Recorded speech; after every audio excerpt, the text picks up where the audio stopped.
Hello, Four Star Nation, and welcome to a special Thursday. Thursday night interview.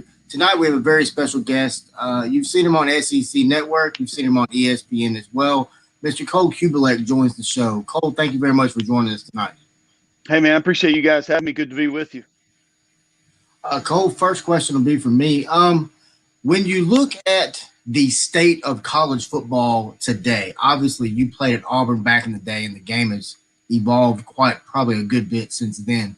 When you look at the transfer portal specifically, how do you think that the transfer portal is going to affect college football moving forward?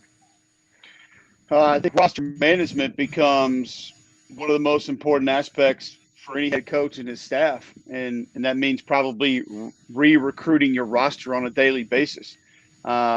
I think you're going to see more and more employees at universities, more and more coaches on staffs, basically be assigned to the portal, and that will most likely not just being able to sit there and click refresh and know a guy that just went in, but obviously have enough connections, have conversations, and know who you think is going to be able to go in and have an idea of what to expect when somebody does go in, so you can be one of the first guys to call them. I mean, you talk to JT Daniels, he'll tell you one of the reasons he went to Georgia is as soon as he hit the portal, Kirby was the first guy that was on the phone and called him. So those kind of things mean a lot to athletes. I think it obviously is going to help change some rosters. I mean, you bring in guys that have experience. They understand the speed. They understand the physicality. They understand the schedule. They know everything that it takes to be a college football player, and they've been in games.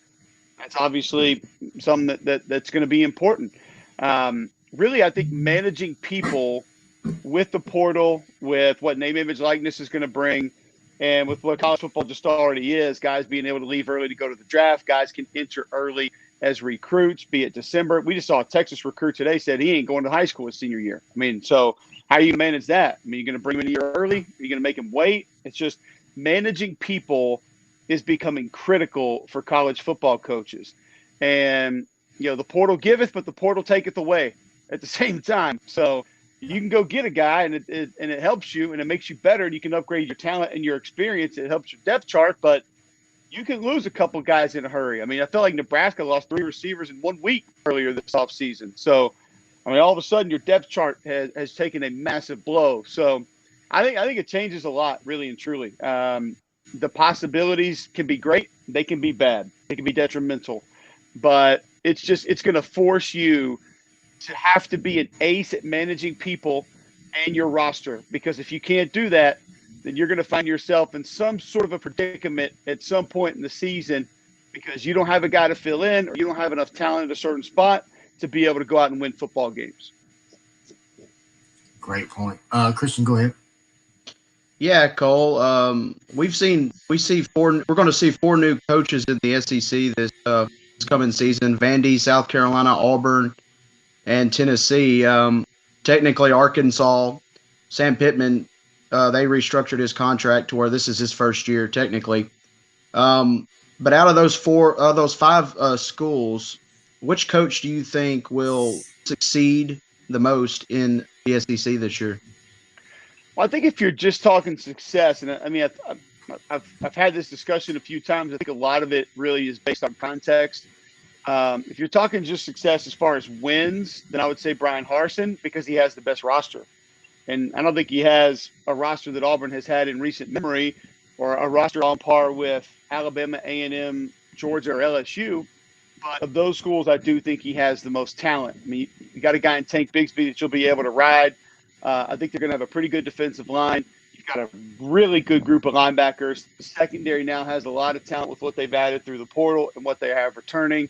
And you got a quarterback that's got game experience. I mean, Bo Nix needs to progress. He needs to accept coaching. He needs to improve. But guy's played big-time college football. I mean, he knows what it's like. He knows what it is. And I think he's got enough quarterback brain power on that staff between himself, between Mike Bobo, his former coordinator at Boise, as an analyst, to be able to help develop that position. I don't really know what to expect in Tennessee. I think that the scheme, I think the offense is going to provide opportunity. And that's going to make a lot of Tennessee fans happy because you're going to get more explosive plays than you've had in a long time. You're going to get the opportunity for explosive plays. You're going to get the threat to go downfield, and you're going to get points on the board. I just don't know if the roster is where it needs to be for them to be competitive week in and week out. I think that they're going to get Bowling Green week 1. I mean, Pitt's got Cody Pickett coming back. He's a 6-year starter. Jake Bentley's going to be a starter at South Alabama. So some of those other games that they play, not in the SEC, could be a little bit tricky and a little bit difficult. There's not a ton of dudes on that Tennessee defense that really scare you. And with where offense is headed in the SEC in college football, that's pretty dangerous. Right. I think Clark Lee is taking on a very difficult job. Obviously, Vanderbilt didn't win a football game last year, and you lose Keon Henry Brooks at tailback, who I thought was poised to have a breakout season. He was a little banged up, missed some time last year, but when he was playing, he showed you some signs of being great. Then you lose a couple of linebackers. Your best defensive lineman goes to the draft, and then Donovan Kaufman says he's going to go to the portal, and he's out, which I thought that was your best player on defense returning. So he has had massive, massive hits in the portal. And, I mean, he's got a quarterback in Ken Seals who I really like. I think he throws a beautiful ball. I think he's got a good arm. I think he's got good quarterback pedigree, but I don't know if he's going to have enough time to truly operate. I don't even know what the system's really going to look like, offense, defense. But I think Clark Lee knows what he's getting himself into. I like that he's put together a creative staff and he's going a different direction with some of his guys. It's just I don't think he's got the dudes to realistically be able to compete on a regular basis. So, I mean, if I'm just picking the new guys there, I mean, if there's one that will probably surprise people the most, and he may not have more wins than Brian Harsin does, but I think Shane Beamer's got a chance to exceed expectations. That defensive line is going to be pretty good. You got Jordan Bentley and a couple high-profile recruits. Kingsley Enagbare is going to be one of the better edge defenders in this league. There's depth up front, even though they lost a guy like Keir Thomas to the portal. And I think on offense, you got a tailback that you can just turn and hand the ball to 25, 35 times a game with Kevin Harris. You got a really nice tight end room, and I think you have some talent at quarterback, even though it doesn't have a ton of experience. So I think Coach Beamer's got just enough guys where they can coach them up a little bit and utilize their scheme to be problematic. They'll probably be the surprise team out of that group. But if you're just talking success as far as wins and losses, I'm probably going to go with Brian Harsin at Auburn. Okay. Yeah. Cole, I ask the hard-hitting questions around here. What game excites you the most this season, and why is it Memphis versus Mississippi State? I mean, I love that matchup for a couple of reasons. I'm a big Ryan Silverfield fan, and obviously they're going to lose a lot. Brady White had an amazing career. You had a running back who I thought was going to go a lot earlier in the draft that opted out, and I thought could have made that team very different last year. So he's already dealt with some adversity, but I like the way that thing was built. I like the way that he's handled things, and I'll be interested to see a group that has that kind of physicality, because I know it's going to be in their DNA. That's how Ryan's going to build them. Going up against a really good defense last year, Mississippi State. People don't really talk much about Zach Arnett and what he did with that defense. However, there's a lot coming back, but you lose Kobe Jones, you lose Errol Thompson, and you lose Marquis Spencer. Those guys were not just productive defensively. Those guys were the leaders of that football team. So I don't know how much difference that's going to make, and I don't know if that defense will be on par with what it was a year ago, but they'll give you everything. I love the scheme that Memphis runs. I like the talent that's in place. I like the way Coach Sutterfield manages his team. And then you got some young guys on offense. I mean, when you plugged in freshman quarterback, freshman tailback, freshman receiver late in the year, all of a sudden that air raid began to take off a little bit. So I would anticipate that Will Rogers and company will probably have a better grasp from start to finish on what that offense is supposed to look like. The big question for me is, can Mississippi State figure out their offensive line? Charles Cross got a ton of talent, but I thought that they sort of managed things in a way that they got away with in the past that you're just not going to be able to get away with in the SEC. Pretty wide splits, leaving guys on an island, and maybe some elongated pass drops that you're not going to be able to hold up against guys in this league. So if they adjust that, then I think it could be really interesting to see what State does on offense. The other one would be Georgia Clemson, but I'll ride with yours if you need me to do that. No, I don't need you to. I agree with everything you said. Mike Leach is a very interesting coach when it comes to the SEC because we've never really seen the air raid in the SEC. At where it stands right now, I really think that, like you said, Memphis did lose a lot. We've had Coach Silverfield on the show. He's a friend of the show. He's a great guy and an even better football coach. I'm really excited to see where he takes Memphis as far as he can. He inherited a very, very good program from Mike Norvell, but I'm ready to see what he can do as a coach himself with no COVID, with a full spring practice, with all summer drills, everything like that. But back to Mike Leach, do you think, and I'm sure you've talked to him and everything like that, is he the most interesting football coach you've ever met? Probably, yeah. I don't think there's really any question about it. Just with some of the different directions that you go when you sit down and talk to him, be it food, be it aliens, be it football, be it anything, dogs. I mean, he just all of a sudden things can take a left turn and you're out in the middle of nowhere and you really don't know how you got there. So, and then obviously just the fact that he runs that offense the way that he does and it's pretty effective. So there are a lot of things about Mike Leach that make him interesting. If we were looking for a head coach to be the next Dos Equis frontman, I think Mike Leach would probably be that guy as the most interesting man in the world. For sure. Most definitely. Cole, when you look at college football on the national landscape, not just specifically the SEC, of course, you've got your blue bloods, Clemson, Ohio State, Oklahoma, others. Give us a school on a national level this upcoming season that we need to keep an eye out for that can make a little run similar to like the way Notre Dame did this past season. You're already hearing about it, but it's Iowa State. And I mean, you bring back a quarterback with a ton of experience in Brock Purdy. You bring back a really good group of tight ends led by Charlie Kolar, who probably could have been drafted, I would say at worst, late in the second round. He'll be back. Breece Hall, for the second half of the season, may have been second, third best running back in college football behind Najee Harris and ATN, and not a lot of people know who he is. Super dynamic, explosive, and you really lose one starter on defense. Now, it's their best pass rusher that's gone on defense, but you get everybody back. So, and I think you actually get a couple of bonus offensive linemen because they had a couple of guys banged up. They lost their best guard in the Louisiana game last year.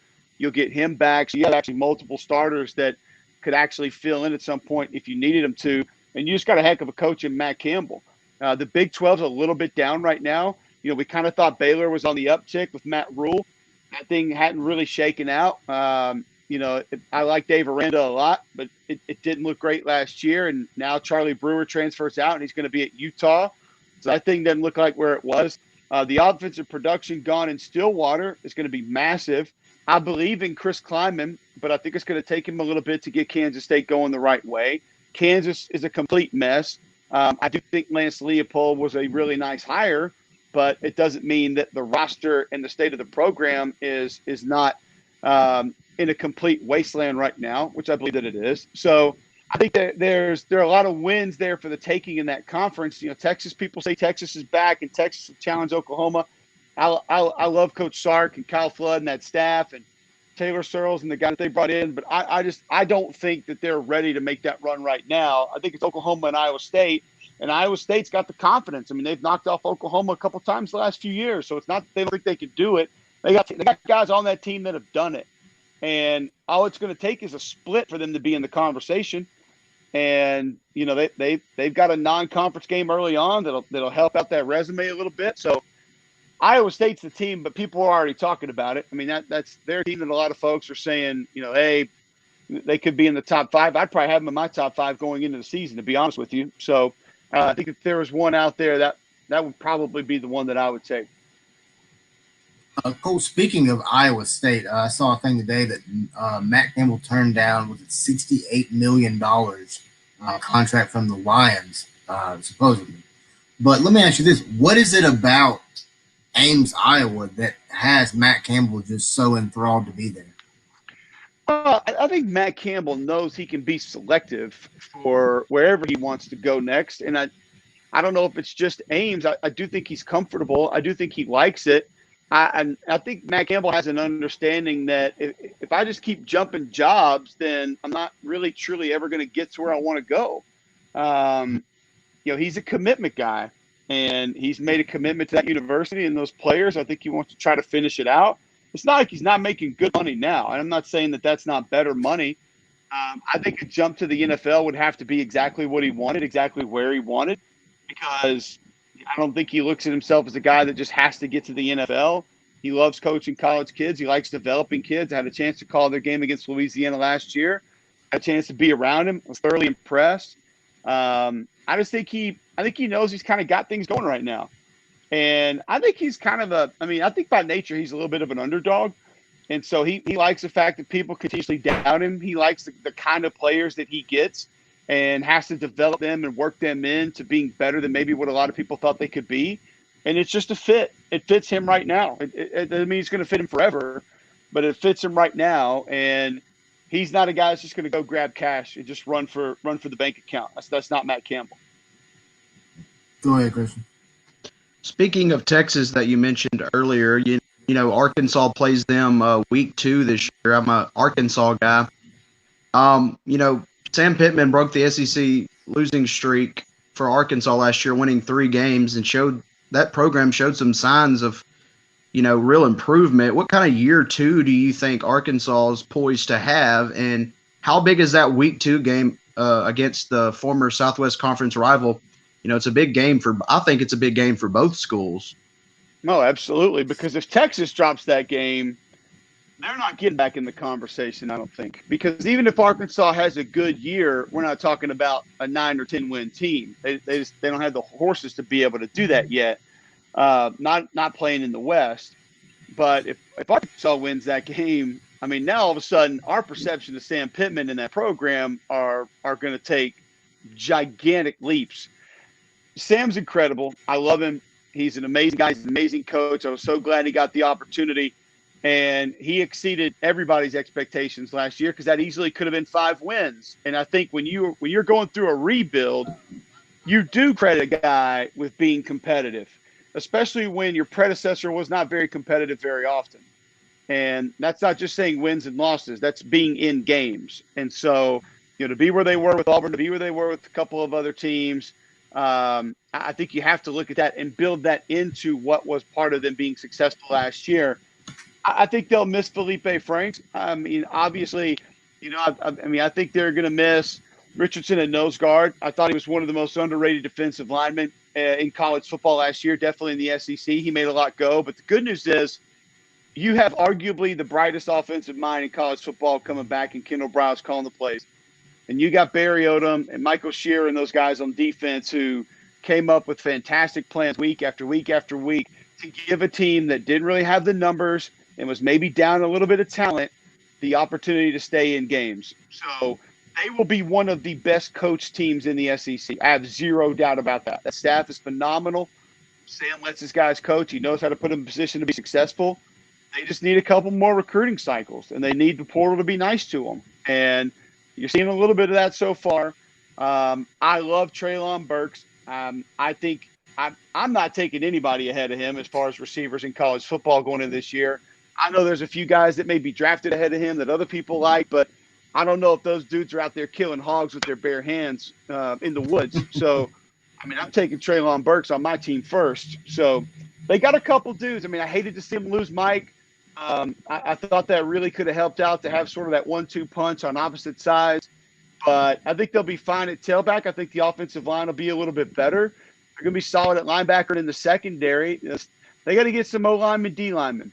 And if they can do that, I think and KJ Jefferson just plays ample football, doesn't turn the ball over, manages the offense the way Kendall wants him to, they'll continue to surprise some people. And if they get that game against Texas, hell, that's all they need.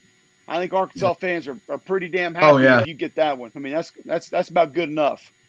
Right. That and LSU. Yeah. Good point.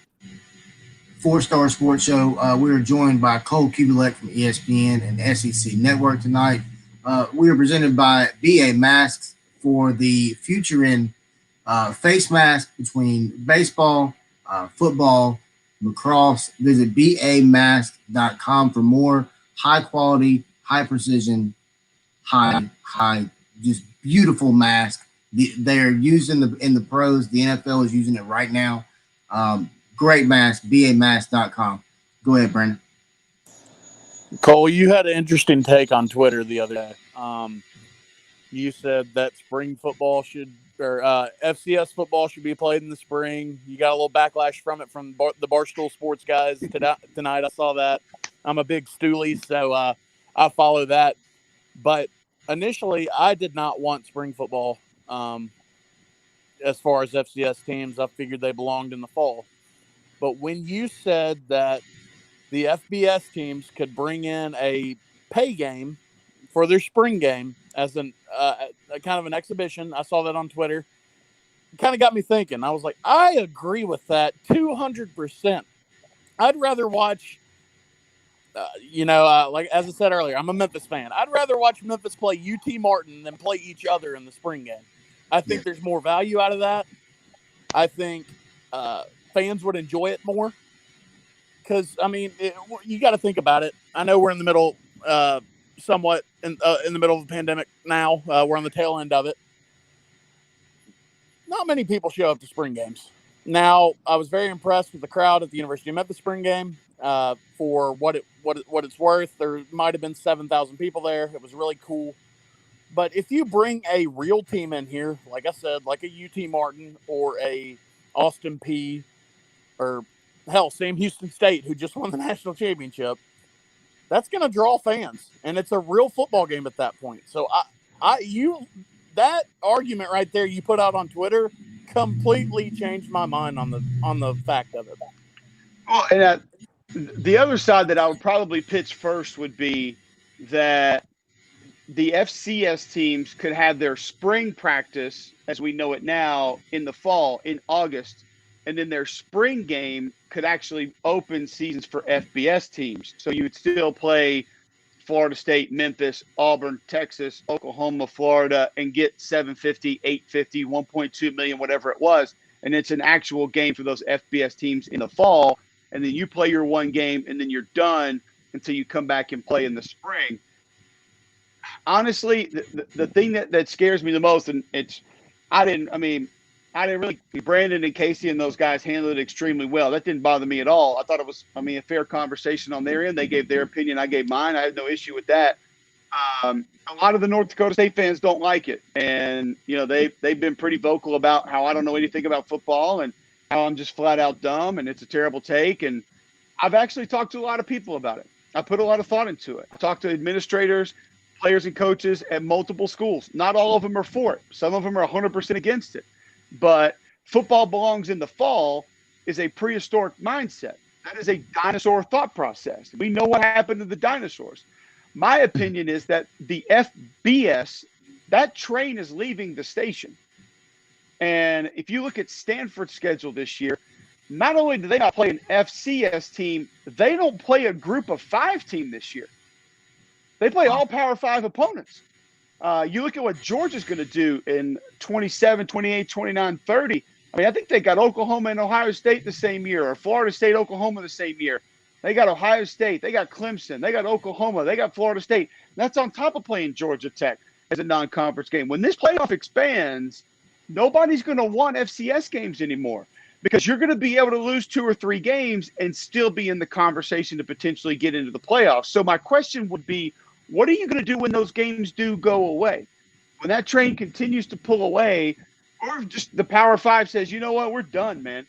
We got this revenue wheel of, let's just say, $2 billion. Now, I know we're only sharing 10% of it or 20% of it, and that's not a big percentage, but that's a big number when you're talking about 10, 20% of $2 billion. Why are we giving it to these teams that have nothing to do with deciding our national championship and don't push our ratings and don't put fans in our stands?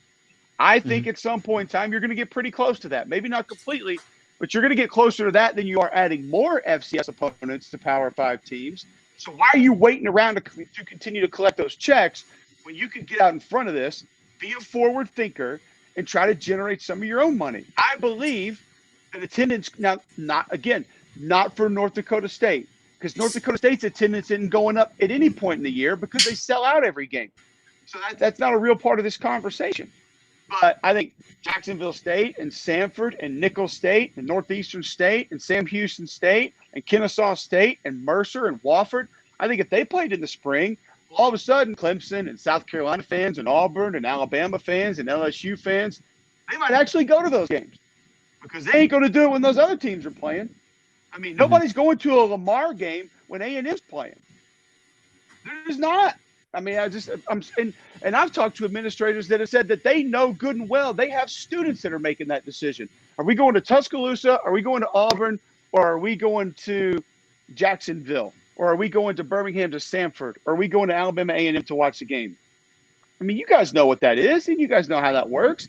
So if you bumped it up by 3, 4, 5,000 per game, all of a sudden, I don't know if you need that pay game. And I do believe that some sort of media rights package could be put in place for the FCS because there's a spot for spring football. I was watching the spring league tonight on FS1. I was doing XFL games a year ago. We were averaging over 1 million viewers a game.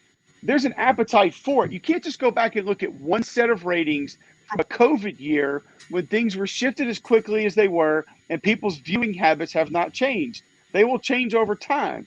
That will come with that. And I think geographically, what's already been put in place, and from the standpoint that you have alumni and fans and friends, and you've actually heard of those schools for your entire lives, is going to make people more likely to invest in those. You're invested in it even if you don't know it. Like I'm invested in Samford and Jacksonville State and Alabama A&M and Alabama State just because I know about them. And I know people that went there and I watched them and I heard about them growing up. Like I know what the Magic City Classic is. I've been to that game. I know what that game means. I didn't go to school there, but I know about it. If Birmingham brings an expansion XFL team, like the Birmingham Legos, am I invested in that? Hell no. I don't know anything about it other than you got a football team in my backyard. Okay, maybe I'll go, maybe I won't. But geographically and from the relationship standpoint and the wherewithal and the know about, I think that what you would already have in place for some of those schools could generate some more fans. The NFL discussion is the same thing as the North Dakota State discussion. You can't take 1%, 2% of your entity and not make a decision that could benefit you for 20, 40, 50 years. And I think that's what they're doing by saying, well, what about the NFL guys? The NFL guys can't train. There's been 11 FCS players drafted the last 2 years. Normal years, you're getting between 10 and 20. Is that going to shut a season down? No. It's not. I had guys tweet me back. We had a lot of FCS players. They sat out this year to get ready for the draft. And give me one person who said, I'm not watching that team play because that kid sat out. Exactly. There's not one. There isn't. Yeah. Life will continue. FCS coaches will leave to go to the FBS. But you know what? Multiple FCS schools had multiple coaches go to the FBS weeks before they started the season. Guess what happened? They played a season. They made it work. They figured it out. So I would figure out ways to generate money on my own as opposed to be relying on teams that I knew in the back of my mind. You can lie to yourself all you want. You know damn well those schools are pulling out. That train's leaving the station at some point in time. So if you want to sit and wait till it's gone and then not know what to do, go for it. But to sit there and pretend like you're on the same level with the FBS and everything is going to be hunky-dory. When was the last time we talked about exponential growth in the FCS? I can't answer that because I have no idea. So maybe try to shoot for that. Maybe try to raise your fan bases. Maybe try to generate more interest. Maybe try to do something different that could help your entity become more valuable as opposed to just sitting there and waiting to see if it might work 20, 30 years from now. It's a great point. That was awesome. Yeah, it was. Cole, let me ask you this. I heard a stat today on SiriusXM that said this name, image, likeness deal that the SEC gives each school roughly $45 million a year. And then with this name, image, and likeness that they would get an additional $25 million. Where do you see this name, image, likeness thing going? Do you see it being just a complete catastrophe, or? I don't think it's going to be a catastrophe because it's going to bring opportunity for young men. I don't think the SEC is not going to offset anything for name, image, and likeness. The money that they plugged back in based on future revenue that's coming from the ESPN deal, switching over from CBS, that was just a one-off because of COVID, and they had the wherewithal to do it, and that revenue is guaranteed to be coming in the next few years, so they could go ahead and cut that check. But the SEC will benefit greatly from it because, the one thing that frustrates me about name, image, likeness is you got a lot of people that are either they want to pay the players or, this free enterprise, this open market, this wild, wild west, let them earn. Oh, it's free labor, whatever it is. First off, it's never going to be enough. All right. This ain't going to end with name, image, likeness. So for everybody who thinks that, if we can just let the dust settle on this, we'll be good and we can go back to football as we know it. No, you're wrong. It won't be that. Next up is going to be pay for play. Next up is going to be insurance. Next, it's not going to stop. It just isn't. It's not going to stop. Now, do I think there's a lot of legitimacy to a college baseball player at LSU being able to go get $1,000 to work a baseball camp somewhere? Yes. Do I think a swimmer at Auburn should be able to get $50 an hour to coach private swim lessons? Absolutely. Do I think that there will be a small handful of players nationally that could get very lucrative deals with major corporations? I think it's possible. Do I think that's going to be the norm? No, I don't. Do I think this will this puff the underbelly of college football as to basically guys getting money to show up and go play somewhere? Yeah, I do. That's why Governor Kay Ivey in Alabama made it a federal offense for you to basically accept a deal just to go play somewhere. But I think guys are going to be able to make money. I think there's going to be some positives. Managing it is going to be a nightmare. It's just too much. There's too many kids. There's too many ways to make money. There's too many things. If I go down to, Royal Buick GMC and they say, we'll give you an extra $2,000 off your car, all you got to do is shoot out a tweet. Boom, shoot out the tweet. I get $2,000 off the car.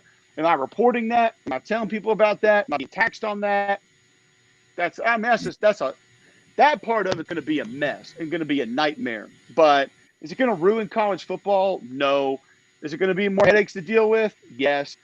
I think the coaches that manage this and undersell this, most likely to an extent, or at least just manage the expectations, are going to do a lot better, because you guys probably know the coaches like I do that are going to inflate these expectations, and that's going to get out of whack in a hurry, because kids are going to come in and say, well, where's my $5,000 barbecue joint deal?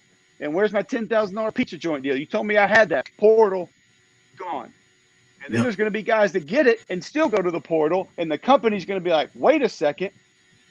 We don't care if he's playing 5 states away. We only have a restaurant here, or we only have a dealership here. So, yeah, there'll be complications. It'll work itself out.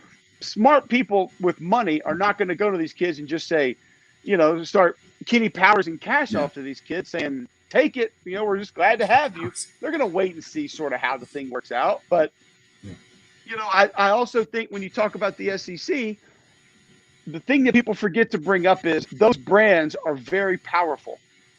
And it's the part that people just for some reason don't want to bring up. The power of the platform provided being a big-time college football player can do more for you than get some barbecue deal or get a new set of tires on your car or get some speakers in your trunk, whatever it is.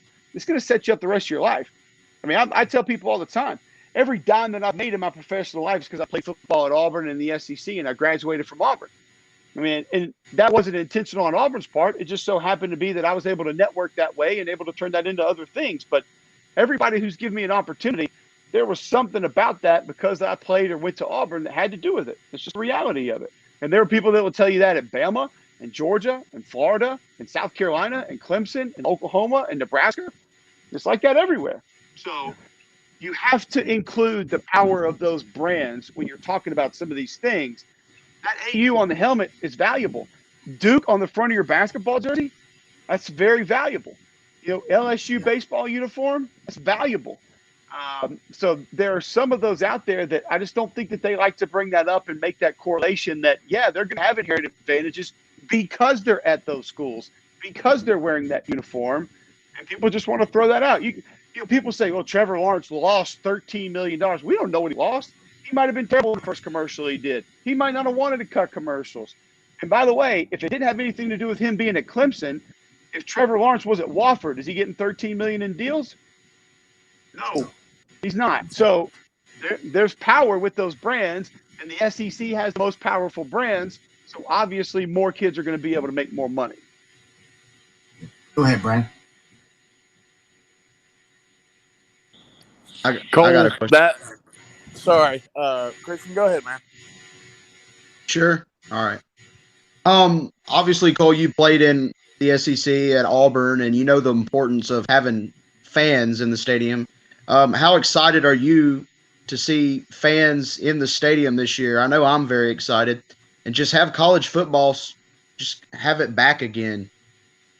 Oh, absolutely thrilled. I had that Memphis Arkansas State game. I think there was, God, was there 1,500 they allowed in, 3,000 they allowed in, and it didn't even feel like a practice. Right. I was at Iowa State where they allowed family and friends only. And then, I got to see other stadiums with 14,000, 20%, 30%, 19,000. It never felt normal.